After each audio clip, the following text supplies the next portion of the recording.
Hello and welcome. You're watching We the People. I'm Rishika Barua. The May 28th murder of a 16-year-old girl in Delhi made headlines across the country, not just for the sheer brutality of the crime, but also the sheer apathy of the passers-by on the busy lane at the time. CCTV footage shows the killer stabbing the girl multiple times, hitting her head repeatedly with a boulder.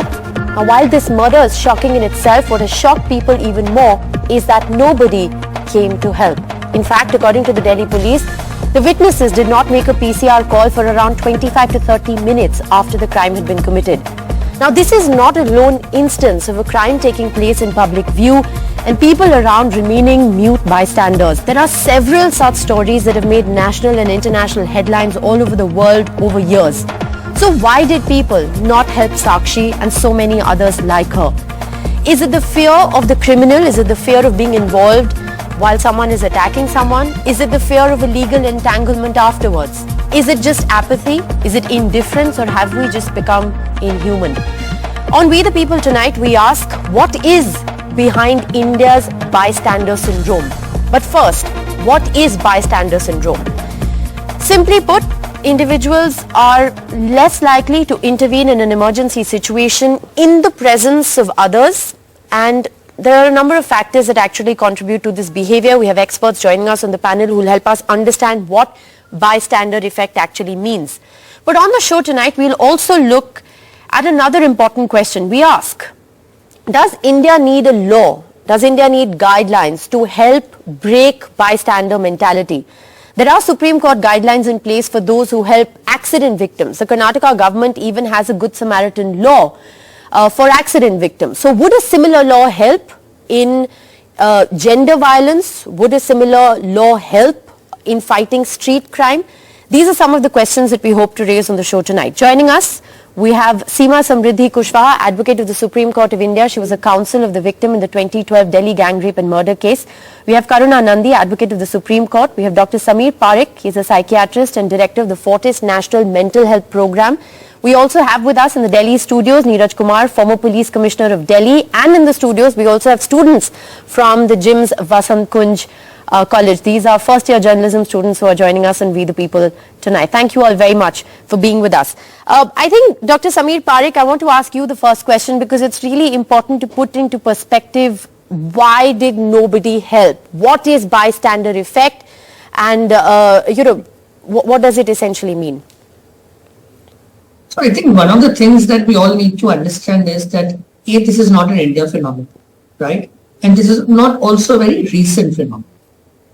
Today we talk about a lot of things because a lot of things are coming into the light and we are able to discuss them. But bystanders effect, or what was also called bystanders apathy, which means the human empathy I should feel when someone else is in distress, which should make me reach out for help. The bystander effect makes me not help that person. So what happens is, and this actually increases, my apathy actually increases when the number of people increase.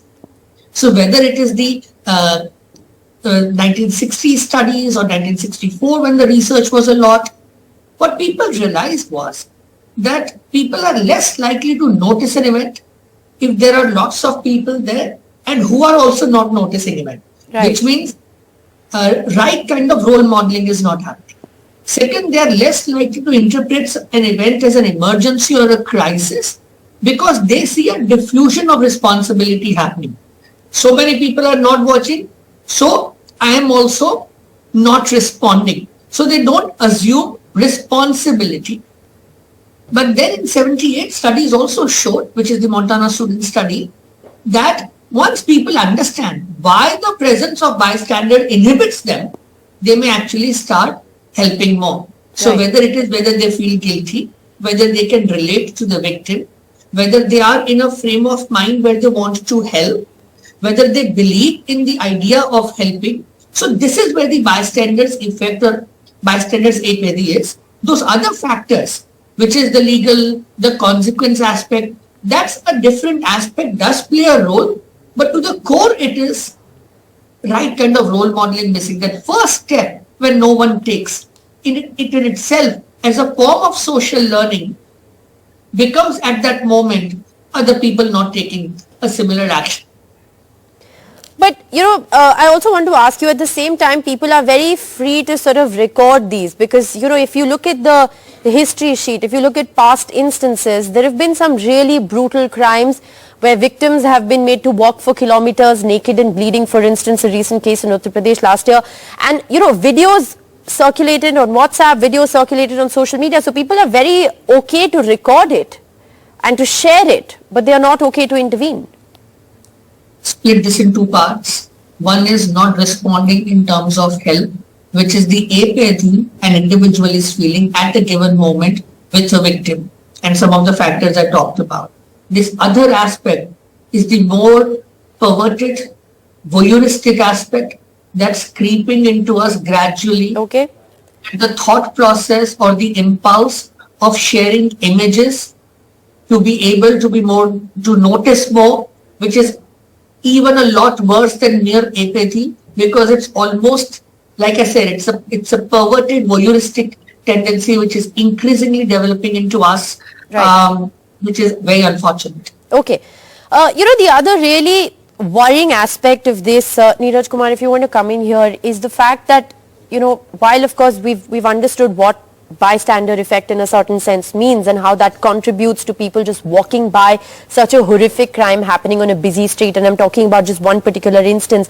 But what's also worrying is that it took 25 to 30 minutes for a PCR call to be made after the crime had been committed. What do we make of that?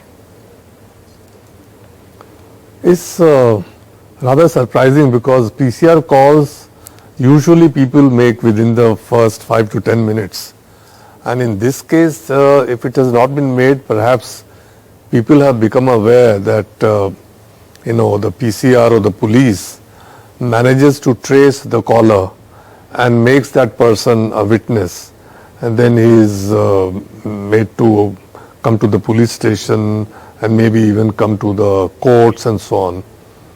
So perhaps this realization that if you make a PCR call, you will be traced out, and following which you will be troubled by the police and also by the courts, that prevents people from making PCR calls immediately. And do you think that more needs to perhaps be done in order to enable people or give people the confidence that they can freely report something that they are seeing and they won't be dragged into the, into the investigation and subsequently into the legality of it? See, that has been done over a period of time. A number of instructions have been issued, and courts have also intervened, and courts have also said that people should not be called right. and harassed and so on. But the fact of the matter is that that fear is there, that you would be called and you would be, asked to come to the courts and so on. So a common citizen, he wants to go back home and sleep without a worry, and not get involved, least of all with the legal system right. of the country. Seema Samriddhi Kushwaha, advocate of the Supreme Court, is also a counsel of the 2012 gang rape victim. सीमा जी, आपसे पूछना चाहूंगी, ये नीरज कुमार ने जो अभी बात बोली है बहुत बहुत पते की बात है कि लोग इन्वॉल्व ही नहीं होना चाहते हैं कोर्ट कचहरी के चक्कर में, पुलिस को स्टेटमेंट दीजिए, मतलब it's a hassle for people to get involved in reporting crime. बिल्कुल, क्योंकि बहुत सारे केसेस ऐसे हैं कि जिसमें जो विटनेस हैं, अगर वो रेडी भी हो जाए कि हम आकर के कोर्ट में केस में सपोर्ट करना चाहते हैं, बट उनके लिए सिक्योरिटी नहीं है. इवन की कंप्लेनेंट बहुत सारी फैमिली जैसी हैं जो कि एफआईआर कराना चाहती हैं, लेकिन वो डर के वजह से, जो एक्यूज है वो बहुत ज्यादा क्रिमिनल माइंडसेट का है, पावरफुल है. ये बहुत सारे केसेस में हमने देखा, और स्पेशली एक बहुत बड़ा एग्जांपल है इसमें उत्तर प्रदेश में उन्नाव गैंगरेप केस, जिसमें कि उस पीड़िता के साथ पहले रेप होता है. जब उसके पेरेंट थाने में जाते हैं तो थाने में पुलिस के द्वारा मर्डर किया जाता है. अब कैसे आम पब्लिक उस पर ट्रस्ट कर ले? लेकिन एक चीज और है ये कि अगर आम पब्लिक ट्रस्ट करे जुडिशरी पर, हालांकि है 7 ईयर लगा निर्भया केस में, लेकिन बहुत सारे पीपल ये भी भूल चुके थे कि आखिर कोई निर्भया केस में अभी कन्विक्शन भी होना है. तो जब लोगों में वो डिटरेंस नहीं है, लोगों में वो उतना फेथ नहीं है कि नहीं ऐसा पॉसिबल हो सकता है, हम आम पब्लिक के लिए खड़े होंगे, हम अपनी कंट्री के लोगों के लिए खड़े होंगे, तो वहां पर भी अगर नोटिस करेंगे करीब 17 लोग निकले। एक लड़के ने बचाने की भी कोशिश की तो उसने वो चाकू साइड में ऐसे किया कि हो सकता है उसको भी लग जाए। तो ऐसी सिचुएशन में जब जहां विक्टिम को भी सिक्योरिटी नहीं प्रोवाइड करवाई जाती है, जहां कंप्लेनेंट का कई केसेस में मर्डर कर दिया जाता है, तो फिर लोग कैसे विश्वास करेंगे? तो इसके लिए एक अवेयरनेस बहुत जरूरी है, पुलिस का सेंसिटिव होना जरूरी है, पुलिस पर लोग आम पब्लिक ट्रस्ट करे कि नहीं अगर हम जाएंगे तो उल्टा हमें ही इसमें कहीं फॉल्सली इम्प्लीकेट ना कर दिया जाए इस केस में। ऐसे बहुत सारे मैटर्स होते हैं कि एक हमारे पास केस था इधर वजीराबाद साइड का केस है मैम, जिसमें 4 लड़के एक लड़के को पीट रहे हैं और एक लड़का आकर के उसको बचाने की कोशिश करता, उसने बचाया भी और पुलिस ने उसको उसका नाम मेंशन कर दिया एफआईआर में। जब उसके पेरेंट्स ने कहा मेरा बच्चा का तो इन्वॉल्वमेंट नहीं है, उन्होंने कहा 1 लाख रुपए दीजिए, अगर आपने नहीं दिए तो इनको फंसा देंगे। वो लड़का 2 साल से जेल में। राइट। अब ऐसे में ये रियलिटी है पुलिस की भी, मैं सारे केसेस की बात नहीं कर रही हूं, लेकिन कंफर्टेबल नहीं है लोग पुलिस के साथ एसोसिएट होकर के उनको सपोर्ट करके काम करने के लिए। आपने बहुत इंपॉर्टेंट पॉइंट रेज करा and I'll get Neeraj Kumar to respond to that as well. But Karuna Nandi, you know, the question then is, when there are Supreme Court guidelines for those who help accident victims, there is a Good Samaritan law in Karnataka, which is again, you know, in order to rid anybody who's helping an accident victim, and this is purely bystanders and accident victims, we're not talking about street crime or gender crime. If there are guidelines and laws for them, can similar guidelines and laws be enacted to fight gender violence, to fight street crime? Well, that's one piece of it, and that's a good point. Making sure that the person who reports the crime will only voluntarily be a witness is important.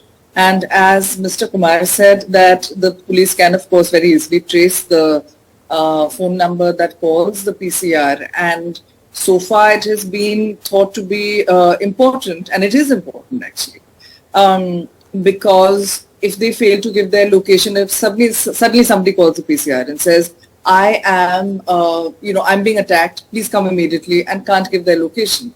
So taking away that mechanism, I think, will be difficult. You have to be able to trace the person's location. Right.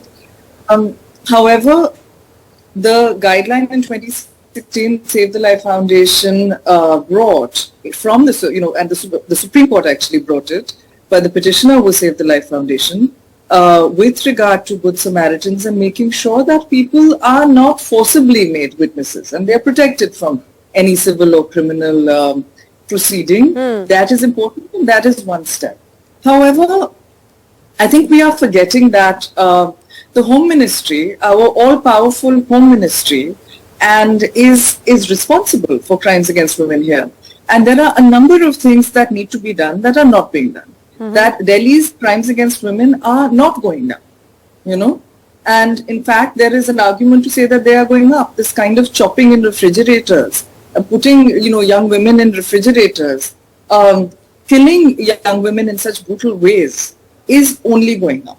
So why is this not being dealt with on an emergency footing? Why are we not seeing Amit Shah ji coming out, seeing what it takes to change mindsets, making sure that prosecution is happening on a level that delays don't happen then? But that's the question. Do you feel that there needs to be a larger, but do you feel that... So I think that this is also part of a larger pattern. Yes. Which is that there is a indifference to violence against women. There's a sort of apathy with regard to violence against women, and particularly violence that happens within homes. And bystanders also are much more lenient about violence that happens within homes and within relationships. And they say, and the police also fails to register at a much more frequent rate. Sure. The thing though is that I think in terms of public confidence, when you see our top wrestlers, our top Olympians not being able to get justice, being dragged on the streets by the same Delhi police and not filing an FIR against people like Brij Bhushan, who has been accused of murder before, who has been accused of multiple crimes before, then the public confidence is going to plummet. Okay. I don't think there's a question about I think enhancing public confidence is extremely important, but I also want to focus a little bit on the larger point on, whether enough is being done in terms of guidelines and laws being enforced to help That's only one bystanders. aspect, Because one of the aspects, and let me just take this to the audience as well. Anisha, when we were talking earlier, you had a very interesting point to make on why you wouldn't intervene, for instance, if you saw something like that happening.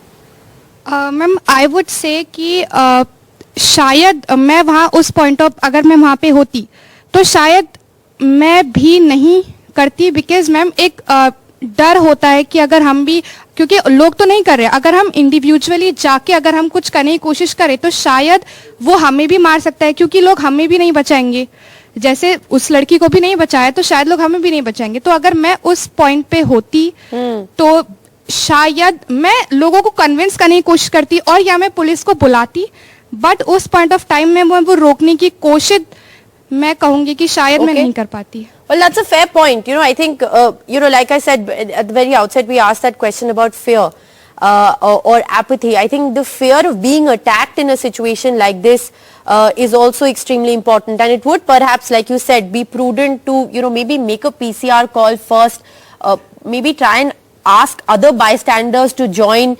and, help you in trying to help the victim. Neeraj Kumar, once again, it boils down to guidelines, public awareness and public confidence, doesn't it? I mean, public awareness is one aspect of it, but public confidence, like Karuna Nandi was talking about, is a whole different thing that we need to look at.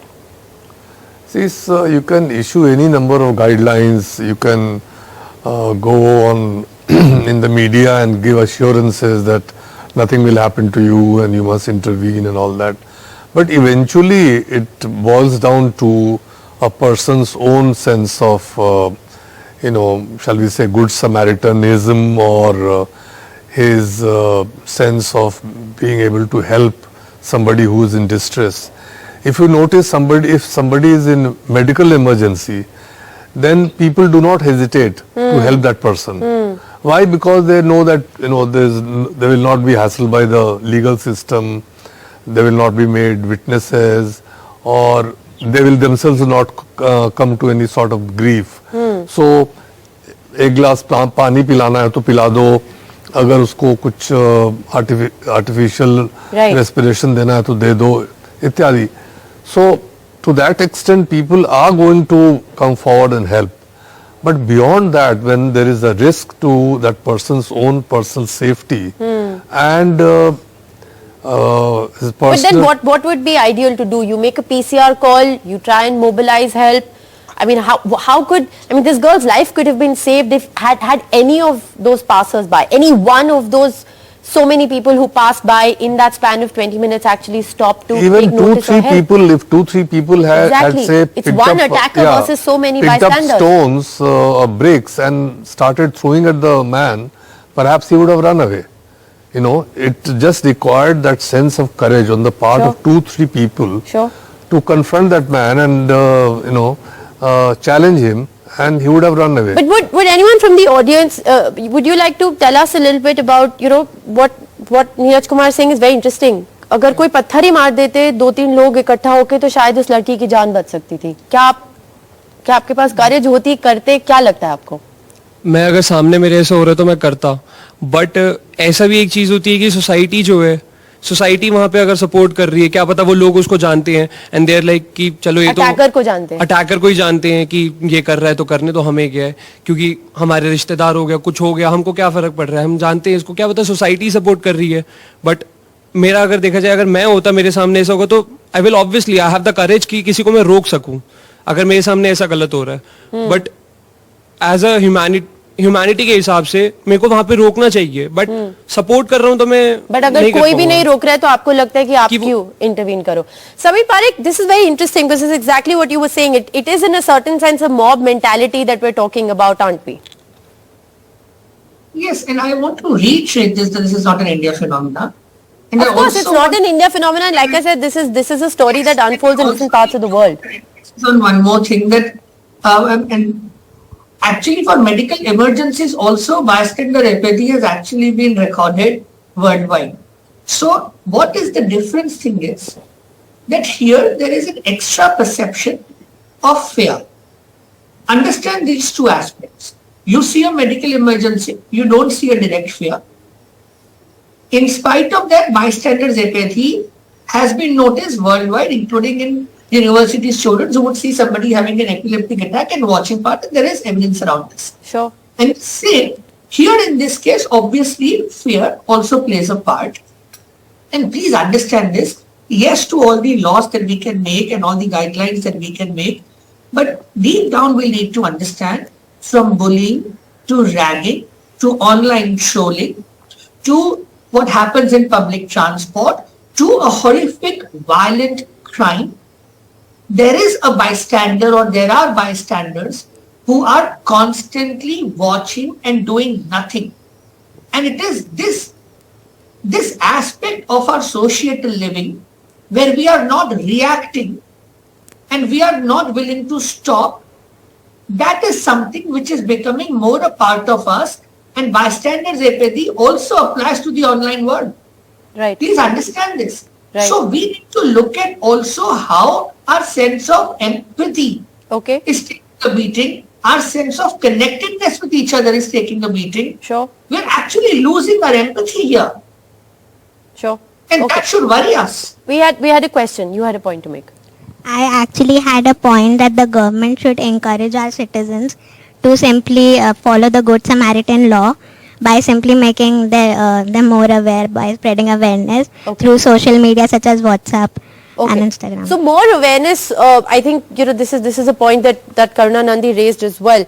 I want to give the last word to both Seema Kushwaha and Karuna Nandi. Seema, to you first. Again, the Good Samaritan law, making the public more confident of actually breaking this bystander effect. I mean, it ultimately boils down to the confidence of the people who are witnessing such situations on a daily basis, doesn't it? Seema ji. Actually ma'am जहां पर ये हम सभी लोग जो एक video देख रहे हैं सीसीटीवी फुटेज, जिसमें वो दिल्ली गवर्नमेंट के जो फुटेज सीसीटीवी कैमराज लगे हुए उससे लिया गया वो फुटेज, लेकिन एक सबसे बड़ी बात है कि अब इन्वेस्टिगेशन में वो वीडियो हमारे सामने आया। प्रिवेंटिव मेजर्स के नाम पे, प्रिवेंटिव एक्शंस के नाम पर जितना भी दिल्ली के अंदर सीसीटीवी कैमरास लगे हुए हैं, क्या उनको कोई ऑपरेट कर रहा है जो इमीडिएटली उस क्राइम को रोका जा सके? राइट। अगर ये एक और एस्पेक्ट है। एग्जैक्टली। अगर इस तरीके के अगर टेक्नोलॉजी का भी यूज दिल्ली गवर्नमेंट अगर ठीक से कर ले, तो मुझे नहीं लगता है कि मैम लोग भी सपोर्ट करने के लिए आगे आने के लिए डरेंगे। Karuna Nandi, I have very limited time left. Last word to you. I mean, what's it really going to take for us to break away from this bystander effect, for people to feel more empowered to take action? We have become a low trust society. So in this regard, I think it's not just the current political regime that has responsibility, but also COVID actually. Because in COVID, we all became very splintered and we weren't able to help each other. The government failed completely, and various governments failed, not just the central government. And I think that this is not spoken about because we're not allowed to talk about COVID really for various reasons.